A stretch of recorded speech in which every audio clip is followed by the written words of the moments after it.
මේ තියෙන මගේ SCSS ප්‍රෝග්‍රෑම් විදිහේ 13 වෙනි වීඩියෝ එක. අපි අද මේ වෙලාවේ කතා කරන්න යන්නේ SCSS වෙබ්සයිට් එකේ තියෙන ප්‍රොඩක්ට් එක ඇඩ් කරන පාර්ට් එක තියෙන ප්‍රෝග්‍රෑම් පාර්ට් එක කොහොමද දාගන්නේ කියන එක ගැන තමයි මේ වීඩියෝ බලන්න යන්නේ. මම මේක දාලා අපේ කෝඩ් එකට මේ කෝඩ් එකේ අපි දාන්න තියෙන IDs මොනවද කියලා බලුවොත් අපේ ප්‍රොඩක්ට් එකේ ටයිටල් එක දාන්න තියෙන ID එක දාන්න තියෙන ප්‍රොඩක්ට් ටයිටල් කියලා. ඒ වගේම description එක දාන්න තියෙන description කියලා icon එක මේ ID එක දාන්න තියෙන description කියලා. ඊට කැටගරි එක සිලෙක්ට් කරන්න තියෙන එක. ඒකේ අපි දාන්න තියෙන කැටගරි එකේ ID එක තමයි ගන්න. මෙතන මේ කැටගරි සිලෙක්ට් කරන ID එක තමයි ගන්නෙ. එතන අපි ඉකෝ කරන් තියෙන ප්‍රොඩක්ට් එකේ වෙන පල්ලෙය සිලෙක්ට් කරලා තියෙන කැටගරි වල තියෙන වැලියු එකක් දීලා තියෙන ID එක තමයි මෙතන අරගෙන තියෙන්නේ. වැලියු එක දීලා තියෙන ID එක තමයි ගන්න. මෙතන ඒකට අපි දාගෙන තියෙන්නේ කැටගරි ID එක තමයි දෙන්නේ. ඒ වගේම අපි මේ සිලෙක්ට් කරන් තියෙන එක දාගෙන තියෙන ID එක කැටගරි කියලා. අපි දාගෙන තියෙන ප්‍රොඩක්ට් එකේ ප්‍රයිස් එක දාන්න තියෙනවා. මේකට ID එකක් දාන්න තියෙන ප්‍රයිස් කියලා. ඊට පස්සේ තියෙන අපි ලෙවල් එක සිලෙක්ට් කරන් තියෙනවා. මෙතන අපි ඔප්ෂන් වල දීලා තියෙනවා මේ සිලෙක්ට් ලෙවල් කියන එක වැලියු එක බිඳුව දීලා අනිත් ඒවාට බිගිනර් ඉන්ටර්මීඩියට් ඇඩ්වාන්ස්ඩ් කියලා වැලියු දීලා තියෙනවා. ඒ වගේ මේකට ID එක දීලා තියෙනවා ලෙවල් කියන ID එක දීලා තියෙනවා. ඊට පස්සේ අපි ස්ටේටස් කියන ඇක්ටිව් ඉන්ඇක්ටිව් කියන එක ඒකෙත් අපි වැලියු දීලා තියෙනවා ඇක්ටිව් ඉන්ඇක්ටිව් කියලා.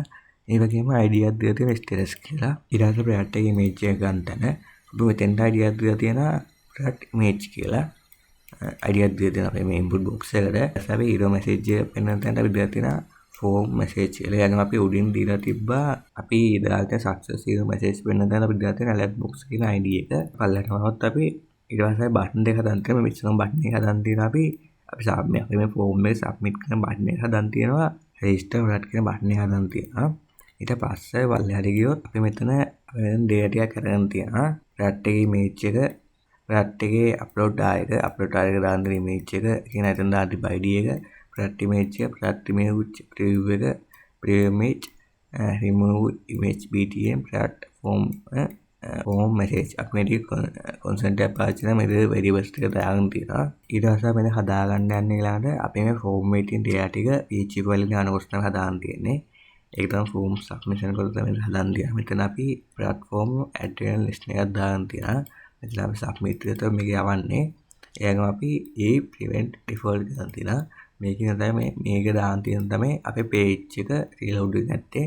නැත්නම් page එක reload වෙන අපේ මෙතන submit එකෙන් යවන හින්දා form එක submit වෙන හින්දා මේ page එක reload වෙන එක නවත්තන්න තමයි අපි මේ prevent default කියන variable එක දාගෙන තියෙන මෙතන මෙහෙම අපි දැන් input කරන දේ අපේ data ටික product title එක price description එක category එක price එක level එක status එක මේ IDs ටික අරගෙන අපි මේ ටික දාන්න තියෙන constant එක පාවිච්චි කරන වෙන variables දාන්න තියෙනවා මෙතනදී.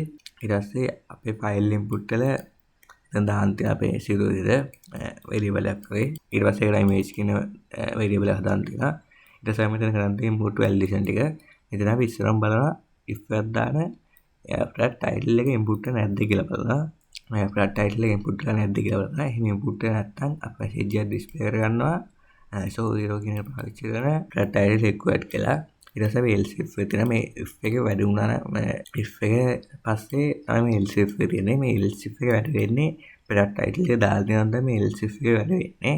මේ else if එක බලනවා අපි product title එක length එක ඒසෙම අඩුයි කියලා බලනවා. ඒ කියන්නේ product එකේ තියෙන characters ගන්න ඉස්සෙල්ලාට අඩුයි කියලා බලනවා. එහෙම නෙවෙයි නම් ඒ කියන්නේ characters ගන්න ඉස්සෙල්ලාට වැඩි නම් අපි බලනවා අපි message එක display කරන්න product title must ඉස්සෙල්ලාට characters කියලා.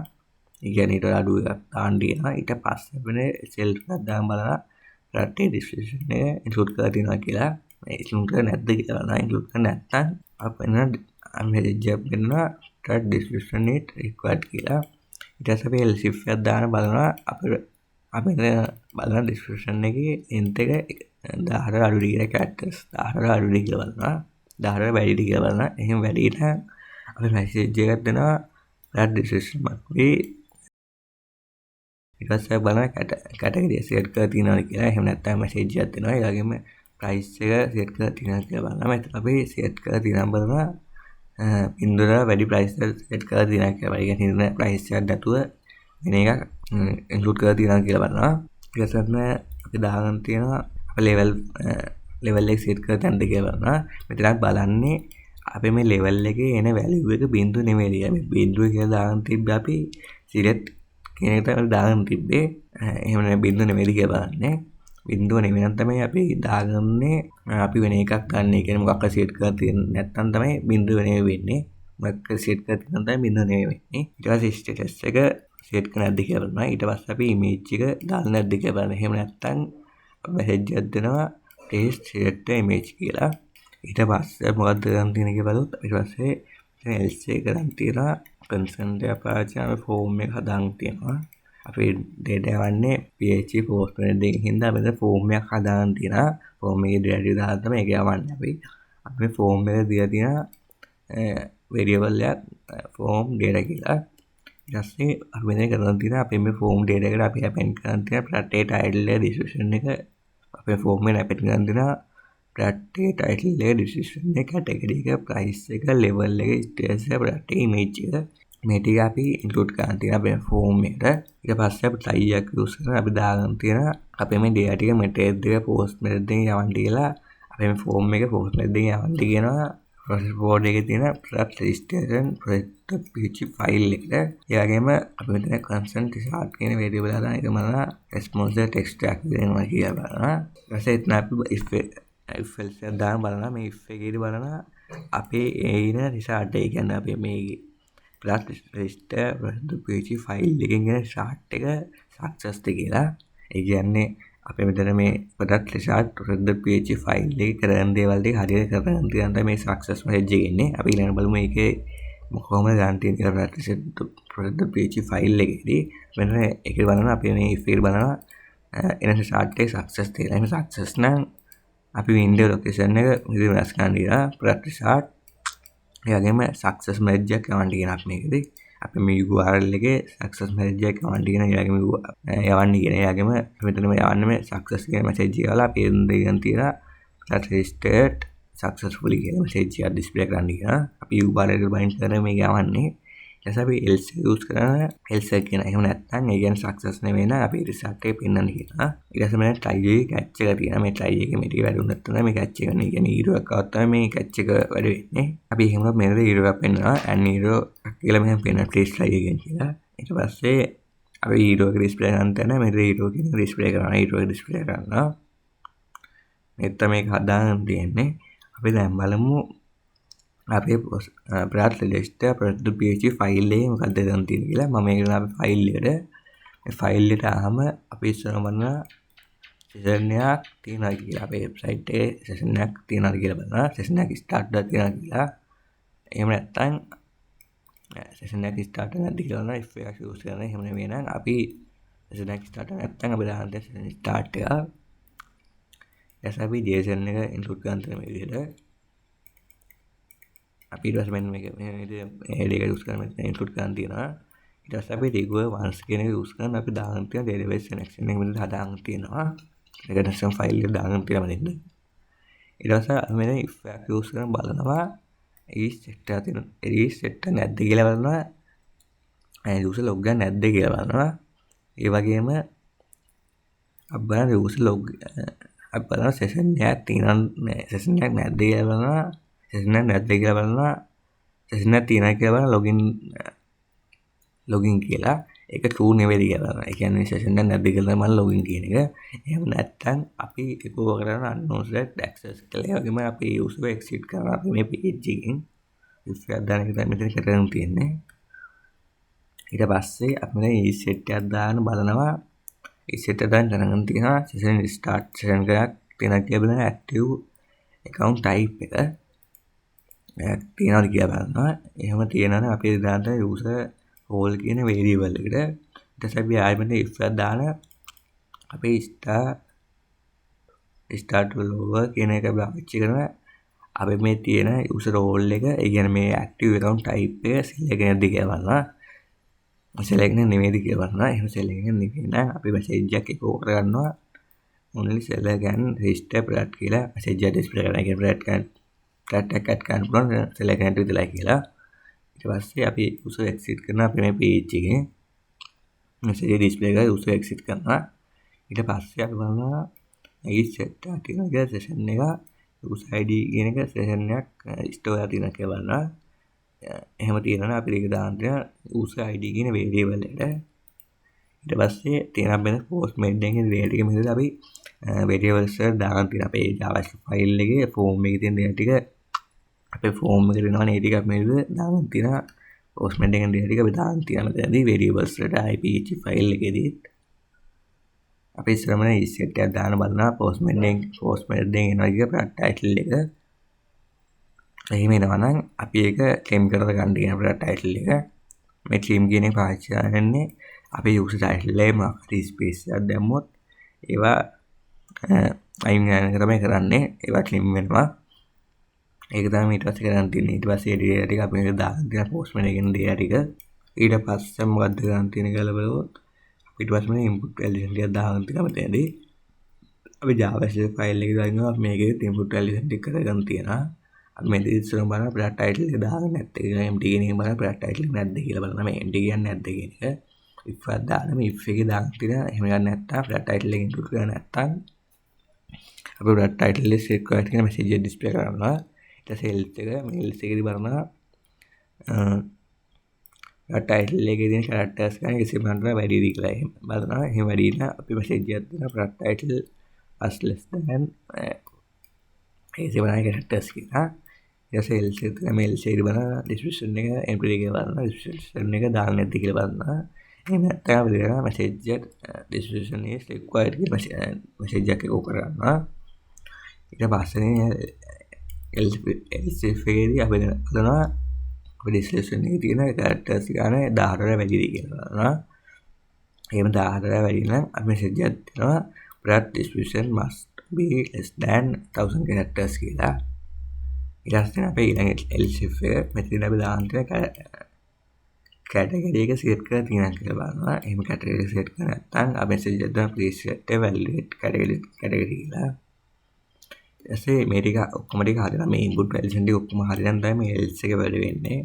අපි දැන් මේ else එකේ මොනවද කරන් තියෙන කියලා බලුවොත් අපි ඉස්සර verify කරන් දෙන category එක මෙතන අපි database ඉන්න class එක use connection එක දාන්නේ ඊට පස්සේ අපි database search එක ගන්නවා අපේ category database search එක ගන්නවා ඊට පස්සේ අපිට දාන්න තියෙන category check කියන variable එක මේ කෝඩ් එක දාන්න තියෙන කෝඩ් එකෙන් data ටික ඊට පස්සේ අපි මෙතන බලනවා validate level කියන එක use කරන්න අපි දාගෙන තියෙන මෙතනදී validate levels කියන class එකට අපි මේ variable එක දාගෙන තියෙනවා beginner intermediate advanced කියන text ටික ඊට පස්සේ අපි මේකේ validate status කියන එක දාන්න තියෙනවා active inactive කියලා එහෙමද ඒක දාන්න තියෙනවා මේ variables ටිකට ඊට පස්සේ මෙතන active fields ටික දාන මෙතනත් අපි බලනවා අපි මේ අපි ඉස්සරහම ඉස්සරහ බලනවා category check එකේදී බලනවා category check කියන එකේ නැද්ද කියලා බලනවා category check කරලා නැද්ද කියලා බලනවා මේ variables use කරනවා ඊට පස්සේ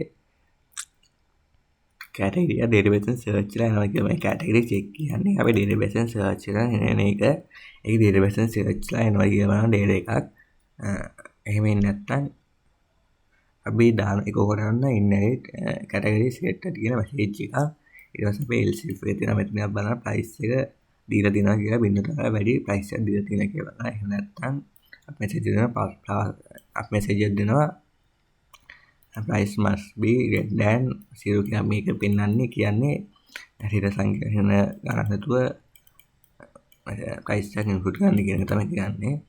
ඊට අපි else if එක තියෙනවා මේක ගන්න අපි level එක empty කියලා බලනවා level එක set කරන්න නැද්ද කියලා බලනවා level එක set කරන්න නැත්නම් අපි ඒක කරනවා please select a level කියලා ඊට පස්සේ අපි else if එක තියෙනවා මේ else if එකේ කරන් තියෙනවා අපි level එකයි validate level එකයි සමාන නැහැ කියලා බලනවා මේ validate level එක තමයි මෙතන උඩ හදාගන්න තියෙන අපි එහෙම සමාන වෙන්නේ නැද්ද කියලා බලනවා එහෙම සමාන වෙන්නේ නැත්නම් අපි දෙනවා inherit level selected කියලා message එකක් ඊට පස්සේ තියෙන else if එකේදී අපලවා status එක set කරන්න නැද්ද කියලා බලනවා එහෙම set කරන්න නැත්නම් අපි message එකක් දෙනවා please set status කියලා ඊට පස්සේ else if එක තියෙනවා අපි මෙතනින් බලනවා අපේ මේ set කරලා තියෙන status එක මෙතන අපි උඩින් හදාගත්ත status valid status කියන එක සමාන නැද්ද කියලා බලනවා එහෙම සමාන නැත්නම් අපි message එකක් එකෝ කරගන්නවා inherit status selected කියලා ඊට පස්සේ මේ else එක තියෙනවා මේ else එකේ අපි මොනවද කරන්න තියෙන්නේ මෙතන ඉස්සරම ගන්න තියෙනවා අපේ ෆයිල් එක අප්ලෝඩ් කරනකොට අපි මෙතනදී ඉස්සරම insert ආදිනා කියලා බලනවා ෆයිල් කෙනේ එනවාද කියලා ෆයිල් කියන මෙතන දෙක එනවාද කියලා බලනවා ඔයාලට එක ඉමේජ් එක එනවාද කියලා බලනවා මේකක් එනවාද කියලා බලනවා නැත්නම් එරර් එකක් එනවාද කියලා බලනවා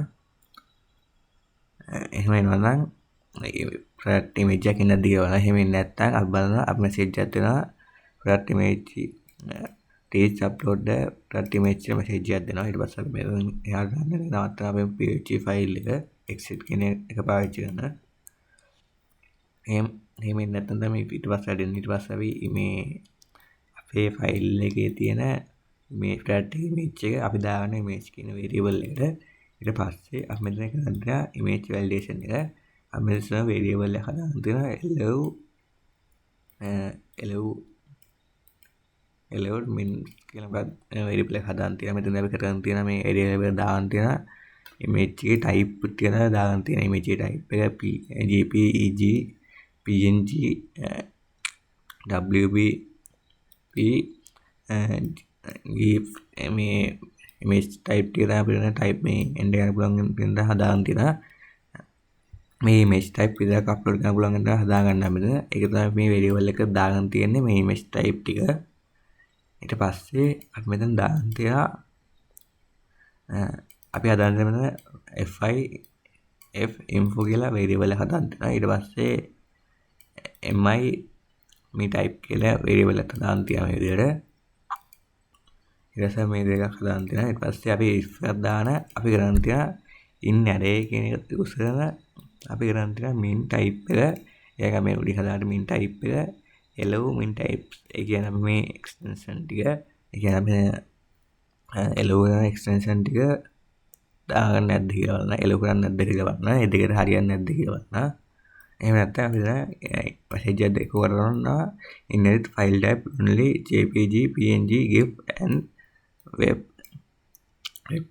allowed කියලා image type ටික විතරයි allow කරන්න කියලා message එකක් දෙනවා ඊට පස්සේ අපි එහෙම ඒකම මෙතන PHP code එක රන් වෙන නවත්තනවා exit කියන එක පාවිච්චි කරන ඊට පස්සේ අපි මේ image එකේ තියෙන size එක වරනවා අපේ 5MB විදිහට අපිට හදාන්න තියෙනවා ඊට පස්සේ අපි දාන්න තියෙන max size කියන variable එක ඊට පස්සේ if පාවිච්චි කරන මෙතන කරන් තියෙන image size එක max size එක වැඩි දෙයක් බලනවා කියන්නේ 5MB එකට වඩා වැඩි 5MB එකට වඩා වැඩි image එකක්ද අප්ලෝඩ් කරලා තියෙන එක බලලා එහෙම වැඩි නම් message එකක් දෙනවා image size must be less than 5MB කියලා message එකක් දෙනවා ඒක කරනවා ඊට පස්සේ page එක වලින් නවත්තනවා page රන් වෙන එක ඊට පස්සේ කරන් තියෙනවා අපේ මේක රන් වෙන path එක හදන්න තියෙනවා අපේ මේ image එක අප්ලෝඩ් වෙන path එක හදන්න තියෙනවා මේක දාගන්න තියෙනවා මේ dir use කරන් තියෙන්නේ අපේ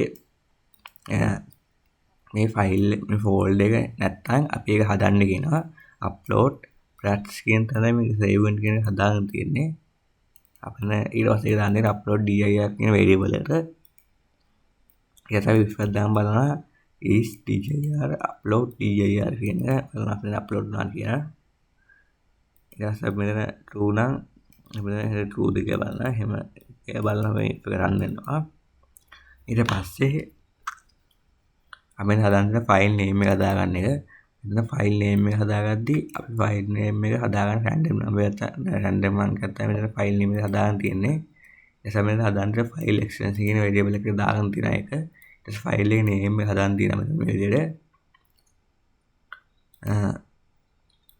ඒක ෆයිල් එකේ නේම් එක හදාගන්න තියෙනවා ඊට පස්සේ ෆයිල් path එකක් හදාගන්න තියෙනවා upload dir එයාගේ ෆයිල් නේම් එක ෆයිල් එක සේව් වෙන තැන ඊළඟ අප්ලෝඩ් ෆයිල් එක සේව් වෙන එක ඊළඟ ෆයිල් එක නම දෙක දාගන්න දෙනවා ඊට පස්සේ දාන්න ෆයිල් path කියන variable එකට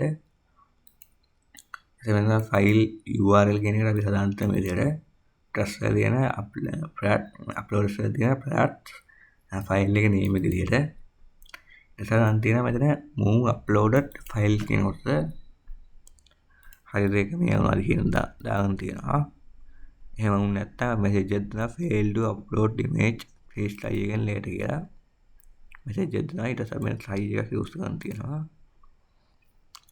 මේ try එකේ අපි කරන් තියෙන database කෝඩයක් හදාන්න තියෙනවා insert කරන්න මෙතන අපි insert කරන්නේ product එකේ සෙලේගේ අයිඩි එක මොන සෙලද මේක දාන්නේ කැටගරි එක මොන කැටගරි එකටද ටයිටල් එක රටේ ටයිටල් එක ඩිස්ක්‍රිප්ෂන් එක ප්‍රයිස් එක ලෙවල් එක ස්ටේටස් එක ඊළඟ මේච් එක මේ කූඩියක් හදාන එක දාගන්න තියෙනවා ඊට පස්සේ මේක දාන්න රිසාර්ට් කියන වේරියබල් එකට අපි ඊට පස්සේ if එකක් දාන්න බලලා අපි මේ රිසාර්ට් කියන එක හරියට ඩේටාබේස් එකේ සේව් වුණාද කියලා එහෙම සේව් වුණා නම් අපි ඒක n එක රිසාර්ට් එක සක්සස් රිසාර්ට් එකක් වුණාද කියලා බලන්න රිසාර්ට් එක සක්සස්ද කියලා බලන්න ඒ කියන්නේ හරියට මේක ඩේටාබේස් එකේ සේව් වුණාද කියන එක බලන්නේ එහෙමනම් අපි මෙසේජ් එකක් එකෝ කරනවා සක්සස් කියලා ඊට පස්සේ else එක තියෙනවා මේ else එක බලනවා ඊරෝක් එනවාද කියලා බලනවා එහෙම ඊරෝක් එනවා නම් අපි delete uploaded file වල ඊරෝ කියන එක මෙහෙ කරගන්න අපි මෙතන ඒක ඒ වගේම අපි මෙතන එකෝ කරගන්නවා ඒ වගේම අපි අන්ලින්ක් කරගන්න ෆයිල් එකේ path එක ඒ වගේම එකෝ කරන file to register the product please try again කියලා message එක display කරනවා ඊට පස්සේ මෙතන try එකේ catch එක මේ catch එක කරගන්නවා අපි delete upload file ඊරෝ කියන එක දාගෙන එතනත් අපි අන්ලින්ක් කරගන්න මේක කරගන්න තියෙනවා ෆයිල් පාත් එකේම අයින් කරගෙන මෙතන හදාගන්න තියෙනවා ඒ වගේම මෙතන මැසේජ් එකක් දෙනවා ඊරෝ කියන දාගෙන අපි ඊරෝ මේක ඩිස්ප්ලේ කරගන්නවා මේ තමයි අපි අපේ අප්ලෝඩ් කියන කොටසේ ප්‍රෝග්‍රෑම් පාර්ට් එක කරන් තියෙන ඩේටාබේස් එකේ අපේ ඩිසයින් එකෙන් ඩේටා එක ගන්න ටික ඩේටාබේස් එකේ සේව් කරගන්න තමයි අද මේ දේ කතා කරගත්තේ කරන දේ බලාගත්තේ